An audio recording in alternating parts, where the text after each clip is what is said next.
Good afternoon, this is Jeff with Sewer Tech Northwest. We are at 8815 Southeast 31st Avenue here in Milwaukee. Located down the basement, going into a 3-inch ABS cleanout. It's going to very quickly tie into 3-inch cast iron.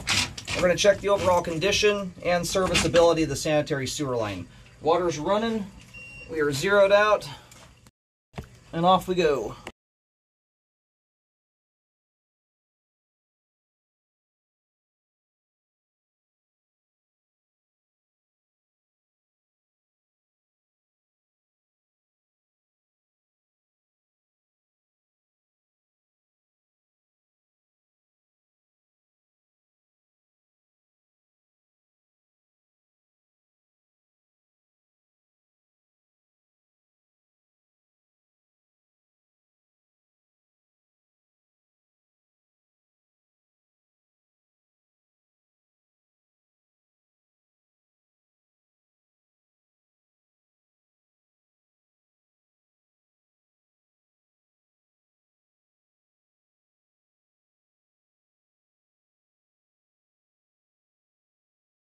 Right now we're transitioning here over to, it looks like 4-inch concrete pipe, which I do believe is underneath the home.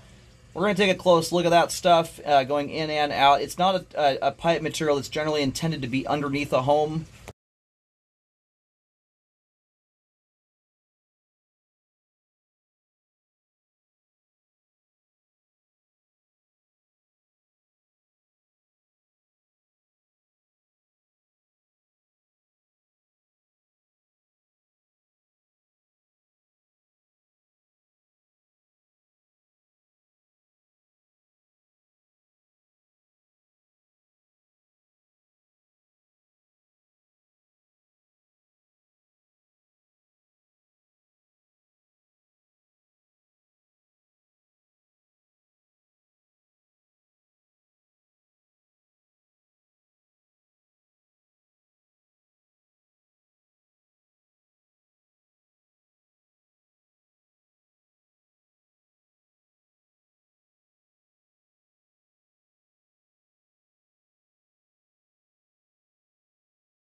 And we may very well have a hole in the pipe right there where we just went past. There's definitely an opening in the top of the sewer line there.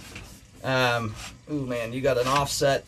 So the reason, especially at this juncture in time, you do not want to have concrete pipe. Concrete pipe has a very finite lifespan. Usually the first thing that wears out are the pipe joints. The grout starts to wear out over time. And what that does is it exposes the line to the ground. Anyway, we're going to talk more about that as we come back in here. We just jumped over an offset joint there, and we're now connecting into ABS plastic, it looks like.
The pipe material we're in right now, we'll get a better view of it when the line drains out, but it almost has the appearance of Orangeburg, which is a tar paper sewer pipe product.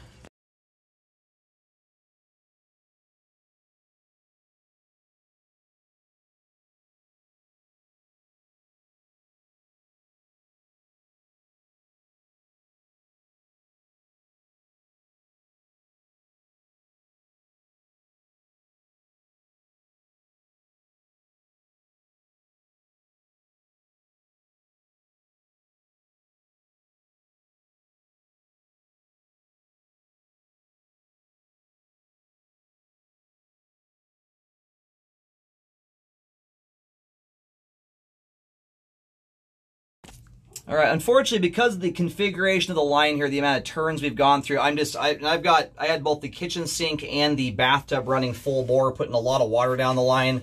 I'm hitting the point here where I run the risk of breaking the camera. I'm having a really hard time just getting it to move in general. So we're gonna start pulling back. Right now, I describe everything as if you're standing in the street facing the front door of the house. We're on the right side of the home, about halfway up the side right now. Given the amount of length we've just gone through here, the line looks like it's either going out the back or going out one of the sides, and it's wrapping around the house as far as I can tell. Right here, just in front of my camera, so I can get pushed back out, that's dirt seeping through the pipe joint there.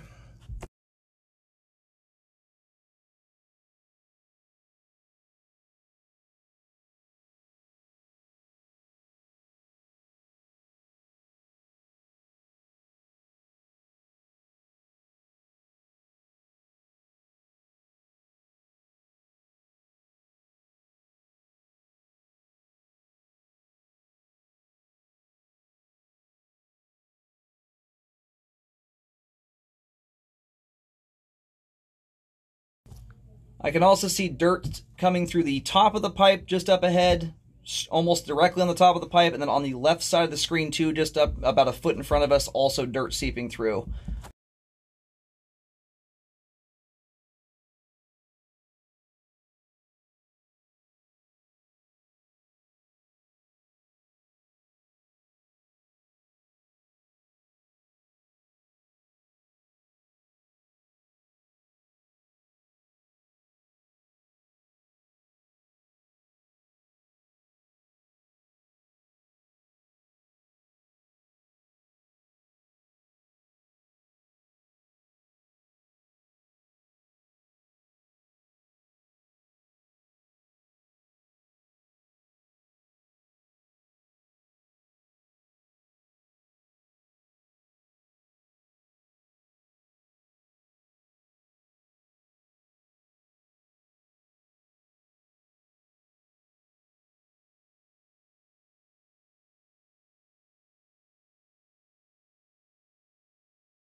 Sitting here talking to myself with the microphone turned off here. Apologize. So we're just round the bend here on the back left corner of the house. We're about 2.5 to 2 feet deep, depending on where we were just at there. The pipe material so far is it looks like Orangeburg. It's not displaying all the typical signs that Orangeburg is. Usually you get it blistering. That looks like you have a root trying to come through right there on the right side, albeit as a small one. That does appear to be a root trying to come through. But sometimes the only way you can tell if it's Orangeburg is you get a white staining at the top of the pipe that is very indicative to Orangeburg, which is again, if I haven't mentioned it on camera, it's a tar paper sewer line product.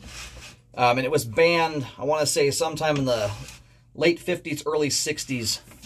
It generally has a very high rate of failure.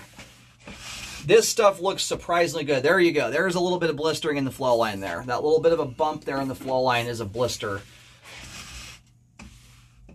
There's a few of them there. And that happens from water intruding through the layers of the Orangeburg, and it causes the little blisters to form.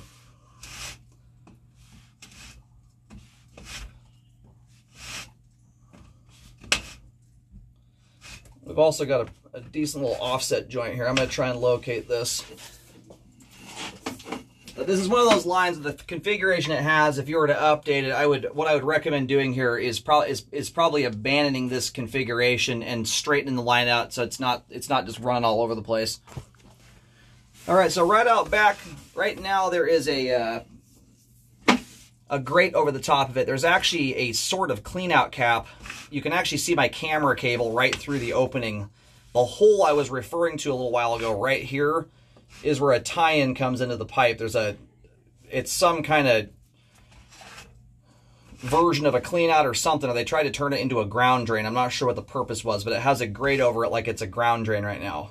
So anyway, that concrete pipe there is wore out. That joint is separated. I would be mind blown if it wasn't open to the ground at this point. And you've got this big ledge here in the flow line that's taller than my camera head is. And that thing right there can cause a blockage very easily. I can't tell if it's excess pipe grout or if that's something that seeped down that opening. Like if concrete was poured or something like that and got into the line there. So, and what we're coming through right now is underneath the house. It's not stuff I can really locate. Most of that concrete pipe there is as the line shoots out the back of the home. And it goes out directly in line with that. You'll see the tie-in back there under a little green drain grate. So I highly recommend the concrete pipe under the home be dealt with. The pipe there does not appear to be intact anymore. The joint is separated. So you don't want water seeping out underneath your home. You also don't want any hydro erosion occurring due to stuff entering into the sewer pipe through that location there. I mean, that can affect the sewer line, but it can also affect the foundation of the house.